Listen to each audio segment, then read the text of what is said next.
What's up, Pilipinas? Ross Del Rosario po ito, ang inyong pambansang vlogger. And kasama po natin ngayon si Sir Nico Balbedina from Press 1 PH. Nico Balbedina. Medyo mahirap Balbedina. yan. So Nico, Nico na lang. just call him Nico and I'm Ross. So nandito po kami ngayon sa second joint meeting here or hearing ng TRICOM. Ano ba yung TRICOM? Tatlong Tatlong committee committee, siya, no? public order, ICT, hindi ko maalala yung isa. I'm sorry. Parang public, basta yung tatlo. Okay, anyway, in details, i-post ko na lang sa caption. So, ang Press 1 PH, let's talk about Press 1 PH kasi napanood ko yung interview nyo. And medyo interesado ko sa mga ginagawa ninyo. Okay, so basically, ang Press 1 PH, no? We are a news and information service, pero maliit lang kasi yung grupo namin, maliit lang yung resources. Sa ngayon, maliit pa lang. Oo, sana lumaki no, in the future. So yung resources namin na pagkaliit-liit, pinofocus na lang namin instead na makipag-unahan sa breaking news, sa makipag-unahan sa mga malalaking balita with the networks, gano'n. Focus kami sa isang napakaliit na niche na fact-checking tsaka OSINT investigation. So social media investigation, paano kumakalat yung mga maling narrative online, paano nalilito yung mga tao, gano'n. Pero how different is it from Verifile, Rappler, di ba? Mga fact-checkers. Sila, di ba? Sa Rappler, sa case ng Rappler kasi is a news organization that also fact checks. No, ang Verifiles ganoon din. Pero ang Verifiles mas matagal na sila, mas matindi na sila sa serbisyo, sa Ellen. Actually, most of the systems that we do, minirror namin sa proseso kung paano nito fact check ng Verifiles. Ipapaturo din sa kanila. Okay. So, sila, mas malaki pa rin sila sa amin, considering yung edad ng grupo nila, yung expertise. No? Kami, ang difference, pinaka-start na difference siguro, kami maliit pa lang. So nag-uumpisa pa lang kami on it. And madalas nakakatisod kami ng mga malalaking investigative pieces tulad nung pinareport sa atin dito. Maliit, bago pa lang, maliit pa lang, pero are you more advanced ba compared to the two? Ay hindi.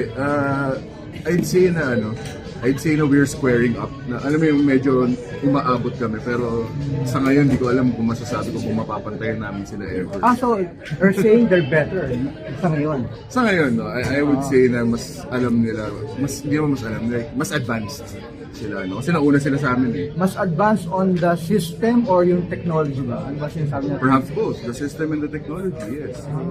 Kasi nga, again, nauna sila sa amin by decades. So, hindi, kasi kung bago kayo, baka you have the latest technology lalo. Diba? Perhaps, no? Siguro sa meron kaming benefit siguro since bago kami. Nagbe-benefit kami na fresh yung eyes namin sa kung paano mag-approach ng story. No? So, lahat experimental sa amin ngayon. So, mas na-explore namin kung paano kami makakapag-function more effectively and more sunod sa journalistic principles. Kasi in-email ako one day ni Ma'am Yung Ellen, no? Oo. Sabi niya, pag may fact-checking daw, sasama niya ako. So, sa inyo ba, you allow yung mga ganyan, mga observers? Oh, yes, actually. Verifiles at Press 1 PH, no? Halos magkapatid na yan. So, may mga events talaga na nagdidikit kami na nag-coordinate. And kami, very open kami sa kung paano namin ginagawa yung trabaho namin mag-fact check. Kasi, kailangan magtiwala sa amin yung tao. Hindi pwedeng mag-fact check kami tapos sikreto kung paano namin ginawa. No, we are very transparent sa lahat ng stories namin. Ina-explain namin doon. Ganito namin siya fact check. Ito yung ebidensya. Ito yung facts. No, hindi namin tinatago doon na hindi totoo yan. Basta ito yung facts, maniwala kayo sa amin. Hindi ganoon. Pero when you fact check, are you parang nire-request kayo or sariling initiative yan? Sariling initiative yan, no? So we do it on our own. Talagang sinusuyod namin ng social media. So nag-uumpisa yung umaga namin, magbubukas namin ng Facebook. Titignan na namin kung alin ba dito yung maingay, tapos teka, totoo ba to or hindi.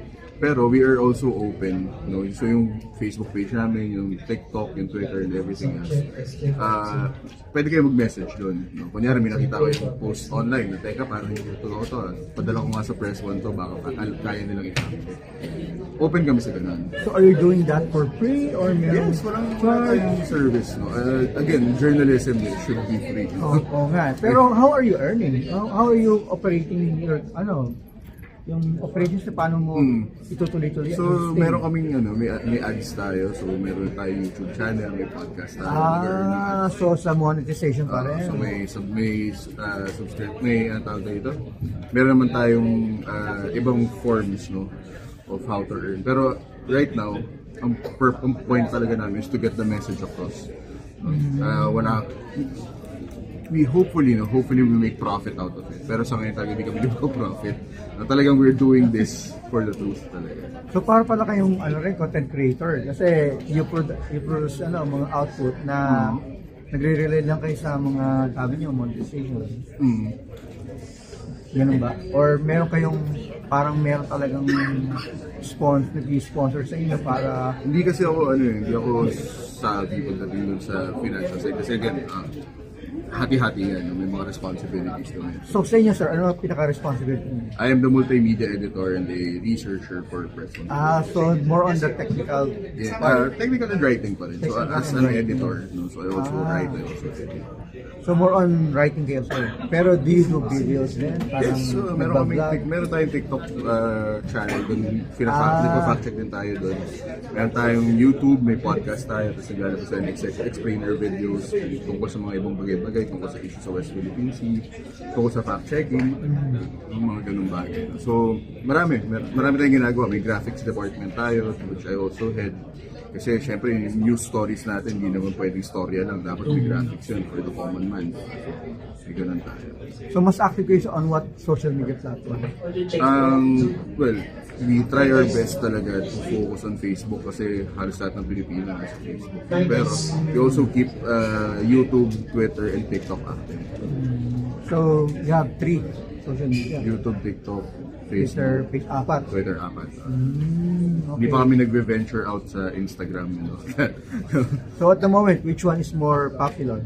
Depende sa story and sa content. May mga times na may videos kami sa TikTok na kumaani ng nasa 100,000 views. Tapos pag nilabas namin sa YouTube, 50 lang nanonood. Depende siya eh. So, bakit nilalabas mo ba? Same format lang ba? Iba-iba. As in, tinatry namin siyang i-diversify para mas effective. Yun ang pinag-aaralan ko rin. Kung ano yung lalabas sa YouTube, ano lalabas sa TikTok, ano lalabas sa Facebook. Sabi nga kasi nila, dapat iba-iba daw. Pero sa amin kasi, ang agenda namin dito is to keep the people informed. So, hindi namin, although kailangan namin habulin yung views, ang importante mailabas namin eh. So, pinaka-ultimate mission nyo is to inform. And less lang doon sa kasi para kayong Parang nakapirma na ako. Okay. Thank you. So para kayong non-profit organization, sir, parang hindi ko sure yung yung technicals nun, pero I can tell you right now, hindi kami mayaman na organization. Kasi pag journalist, di ba, may salary din yun, di ba? Dahil may network sila, may halimbawa sa diaryo. Pero kung itatabi mo yung salary ko sa salary ng, let's say, ni Maris Umali from GMA. Siyempre, mas ilang taon siguro mas sumali. Hindi malaki ang pera sa journalism. Yun ang sabi nila, pero nga di ba, kasi ang usually mga journalist kasi naging parang celebrity na rin eh.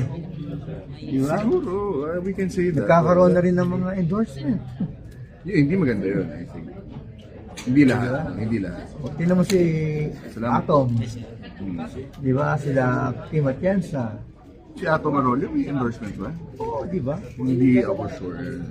Maybe not directly, pero naging siya parang the face of something or something. Well, that's the thing. Meron kang platform. So, for example, sabihin na, bigay tayo ng isang journalist. Si Atienza.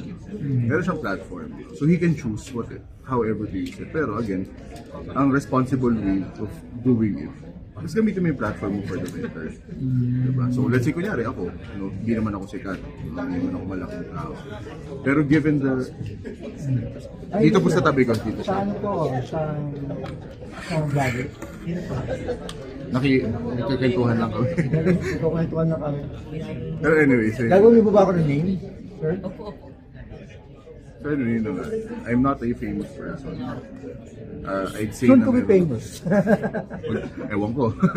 No, so, pero if given the platform, choice ko kung I will continue doing the job that I'm committed to do or papasikat ako. No?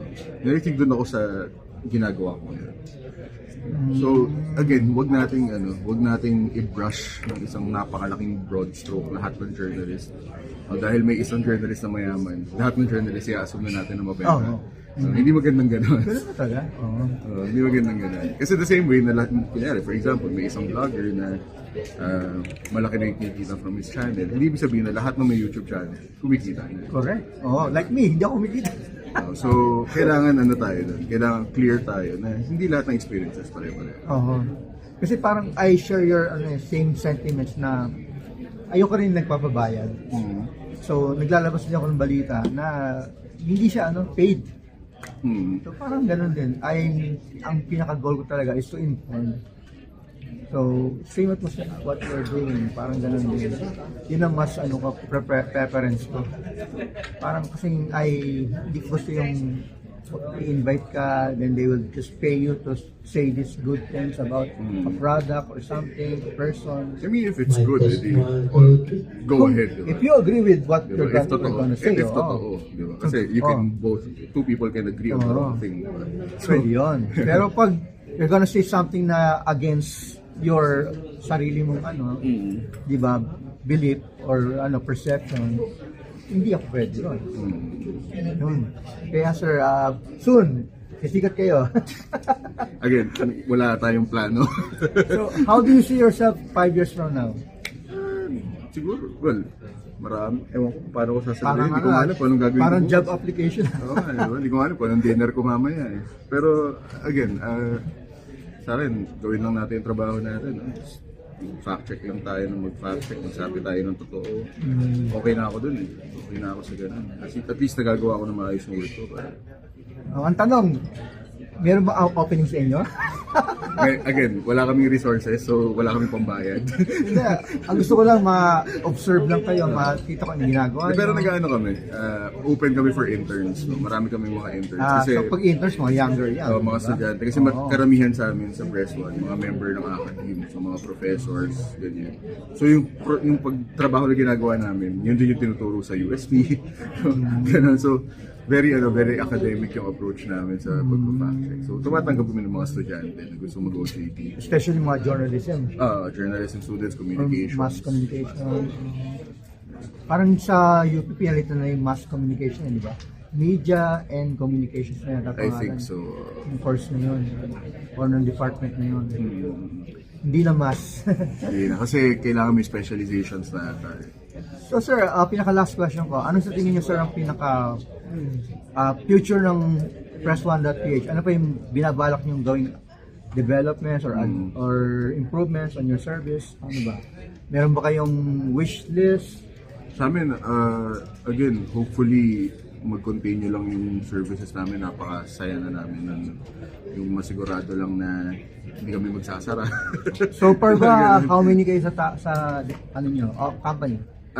Maliit lang kami. Wala pa kami 30 eh. Wala pa kami 20 eh. Maliit lang. Compared sa Vera, Rappler, Kasi sila malalaki offices nila eh. Diba? Kami, we rarely see each other sa office. Mas madalas kami mga work from home at via Zoom. So, kasi nga, sayang yung pera kung magrerenta kami ng opisina. Diba? Gagastos pa kami. so 30 kayo pero Less than. less than pero karamihan nasa work from home. Iba-iba kami ng posisyon. So you just communicate online. Yun lang. Most of the time. Although nag-meet naman kami. May once a week kami na nagkikita-kita. So, Ayun. So sige sir, last message. What can the public expect from Press1.ph? well, salamat sa pag-invite sa akin dito. Biglaan. Hindi pa ako nag-invite. I miss Crash the program interview. mo, I miss the program mo. Pero anyway, sa akin, yung mga expect nyo sa program namin, hindi nyo makikita nyo kung hindi nyo kami i-follow. So, i-follow nyo yung Press1.ph. Expect more sa investigative department namin na maglalabas kami ng mga stories. Investigating kung paano perhaps nalilin lang yung mga tao online, paano lumalaganap ang disinformation, no? kung ano ba talaga ibig sabihin ng fake news. So kailangan natin i-educate yung mga tao doon. And if i-follow nyo kami, babasahin nyo yung stories namin. Yun na yung pinakamalaking tulong na pwede nyo ibigay sa amin. Thank you, sir. One last thing we have a shout out. Ganun ba? May shoutout ba? On the count of 3, sigaw tayo ng What's Up, Pilipinas. Ganun. Sige. Pwede? Bawal ata sumigaw dito. Hindi, parang ano lang, shout out lang. 1, 2, 3. What's up, Pilipinas? Thank you. Salamat, Ross.